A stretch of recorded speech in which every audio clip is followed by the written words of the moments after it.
Sebagai orang yang percaya kepada Tuhan, kita bersyukur bahwa Tuhan boleh menuntun Bapak Ibu Deng Beta untuk kita semua masuk di tahun pelayanan 2025.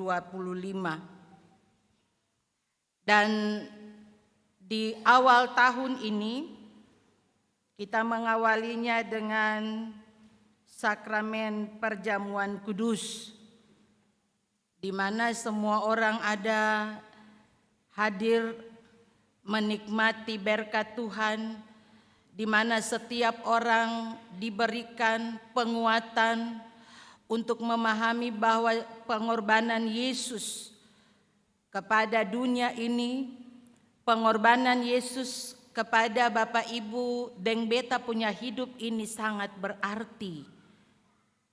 Dan bahkan kita juga ada dalam kebaktian minggu yang pertama di saat ini. Dan sebagai orang yang percaya, kita juga harus bersyukur bahwa perjamuan kudus maupun ibadah minggu pertama yang dilakukan saat ini terasa sangat spesial, di mana bagi teman-teman pelayan khusus dalam jabatan penatua dan diaken, ini adalah pelayanan terakhir mereka di sepanjang periode 2020-2025. Dan minggu depan kita akan ada bersama-sama dengan Bapak Ibu pelayan khusus yang Tuhan pakai dalam jabatan penatua dan diaken periode 2025-2030 untuk ada dan melanjutkan tugas dan tanggung jawab yang Tuhan Allah percayakan kepada mereka. Dan oleh sebab itu, lewat Gereja Protestan Maluku, kita diberikan penguatan secara khusus bagi para pelayan khusus di dalam Gereja Protestan Maluku, untuk bagaimana mereka tetap berdiri teguh sebagai gereja. Dan ini merupakan tema bulanan dan bahkan tema mingguan, bagaimana kita berakar pada Kristus, teguhkan pemberitaan firman Tuhan. Tema ini Bapak Ibu mau mengingatkan Bapak Ibu Deng Beta semua untuk bagaimana ketong tetap punya pegangan hidup. Ketong tetap ada di tengah-tengah tantangan pelayanan. Ketong harus tetap berdiri teguh. Apapun yang menjadi persoalan di dalam pelayanan, apapun yang menjadi tantangan di dalam kehidupan kita Bapak Ibu, mari ketong tetap berdiri teguh.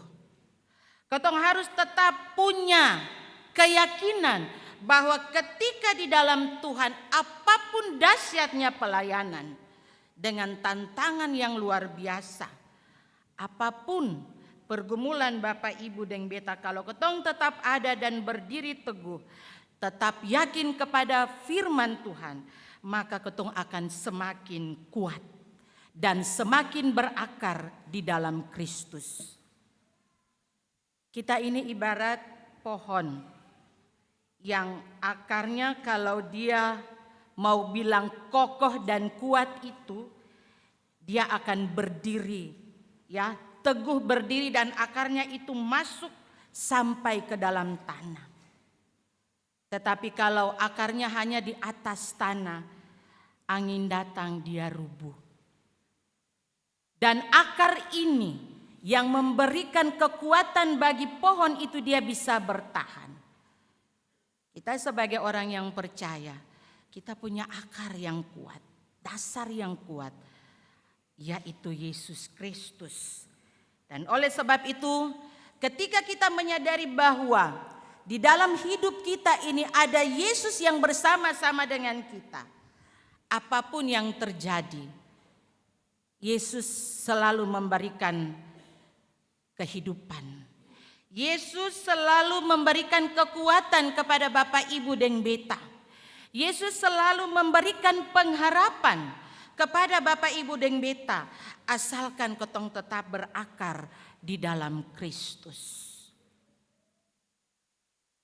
Firman Tuhan hari ini pertama Korintus 3 ayat 10 sampai dengan ayatnya yang ke-23 mengingatkan kita semua, bahkan secara khusus para pelayan Tuhan yang Tuhan pakai untuk melayani di dalam tugas pekerjaan panggilan pelayanan dalam bendang Tuhan yang kudus, tempat yang kudus ini. Maka mari Bapak Ibu, ketong harus menyadari semua ini bukan karena Bapak Ibu dan Beta punya kekuatan. Tempat di mana Bapak Ibu dan Beta diberikan kesempatan untuk melayani Tuhan. Ini bukan semata-mata karena Bapak Ibu dan Beta punya harta, punya kekayaan, punya kedudukan. Tetapi ini semua karena kasih karunia Allah. Dan oleh sebab itu, Bapak Ibu dan Beta diingatkan untuk jangan ketong sombong. Jangan ketong angkuh, tetapi ketong harus merendahkan diri dan minta tuntunan Roh Kudus kepada kita di dalam tugas pelayanan. Paulus di dalam pelayanan dia tidak pernah menganggap dirinya adalah orang yang hebat. Dalam bacaan firman Tuhan, dia mengumpamakan diri sebagai seorang arsitek bangunan. Bagaimana dia merancang gereja itu bisa berdiri di jemaat Korintus. Bagaimana dia bergumul untuk gereja di Korintus itu tetap bertahan di dalam berbagai tantangan pelayanan. Dia tetap punya harapan bahwa ketika di Korintus gereja ada dan gereja berdiri, maka disitulah Tuhan ada bersama-sama dengan mereka. Sehingga dalam pelayanan dia selalu memberikan motivasi, dia selalu memberikan penguatan kepada orang-orang yang ada di Korintus untuk tetap berdiri teguh. Untuk bagaimana mereka berakar di dalam Kristus. Untuk bagaimana mereka bisa memberitakan Kristus di dalam seluruh kehidupan mereka. Dan mereka harus tetap menjadi saksi Kristus di dalam kehidupan mereka. Bukan saja Paulus Bapak Ibu dalam bacaan firman. Tetapi ada juga Kefas atau Petrus, ada juga Apolos. Mereka juga sama-sama punya tugas untuk membangun tubuh Kristus di sana. Mereka saling menguatkan satu dengan yang lain, memberikan penguatan kepada umat di sana. Tetapi Bapak Ibu yang terjadi di sana pada saat itu, ketika mereka pergi dan melakukan pelayanan pekabaran Injil di jemaat yang lain, di tempat yang lain, mereka diperhadapkan dengan berbagai tantangan pelayanan. Orang-orang Korintus dihasut untuk bagaimana tidak percaya kepada Yesus. Orang-orang Korintus dihasut untuk jangan mendengarkan nasihat dari Paulus bersama dengan teman-temannya Petrus dan Apolos. Paulus hanya mengingatkan mereka bahwa dasar bangunan gereja ini bisa berdiri itu ketika kita meminta tuntunan kuasa Roh Allah. Gereja ini bisa berdiri karena kita mau melakukan apa yang Tuhan kehendaki.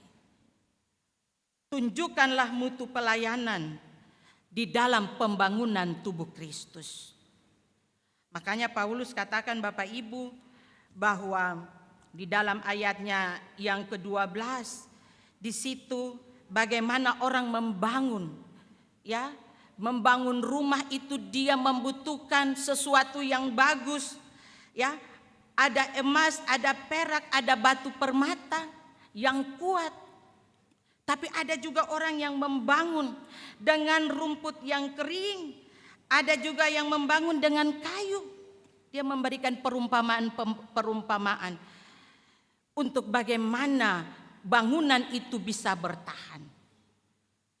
Kalau dengan yang baik, dengan yang punya kekuatan, ya, dengan batu permata, emas yang baik, maka bangunan itu akan kuat. Mutunya sangat bagus. Tetapi kalau cuma hanya dengan kayu, dengan jerami dan sebagainya Bapak Ibu, ketika datang api semuanya terbakar. Artinya Paulus mau mengingatkan jemaat di Korintus, bahkan Bapak Ibu dan Beta saat ini, untuk bagaimana di dalam membangun persekutuan ini kita harus punya kekuatan dari Tuhan. Kita minta Tuhan berikan kekuatan kepada kita. Dan kita harus menunjukkan apa yang mesti kita lakukan, yaitu memberitakan firman.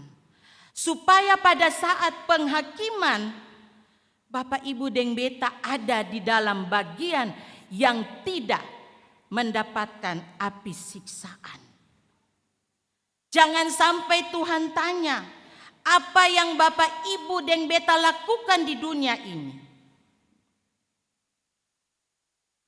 Marilah Bapak Ibu yang diberkati Tuhan, berjalanlah bersama dengan Tuhan.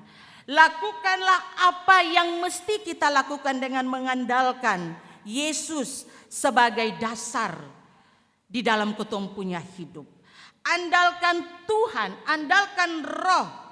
Karena dengan semuanya ini Bapak Ibu dan Beta mampu melakukan tugas dan tanggung jawab bersama. Jangan kita seperti ibarat Kristen kartu tanda penduduk.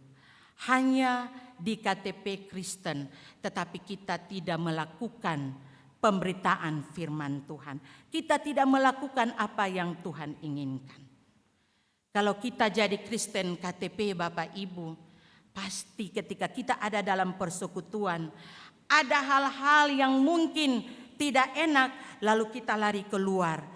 Kita tidak peduli lagi dengan persekutuan yang ada. Kita menjelek-jelekan persekutuan ini. Tapi Paulus mau ingatkan, tidak ada yang seperti itu. Mau Apolos, mau Kefas, mau Paulus, semua itu sama. Yang penting kita melakukan yang terbaik. Pertumbuhan itu ada di tangan Tuhan. Allah yang memberikan pertumbuhan untuk Bapak Ibu dan Beta sebagai gereja. Lakukanlah apa yang menjadi tanggung jawab kita bersama sebagai orang-orang yang Tuhan pilih untuk melayani Tuhan di dalam pekerjaan Tuhan yang mulia ini. Tuhan memberkati kita semua. Amin.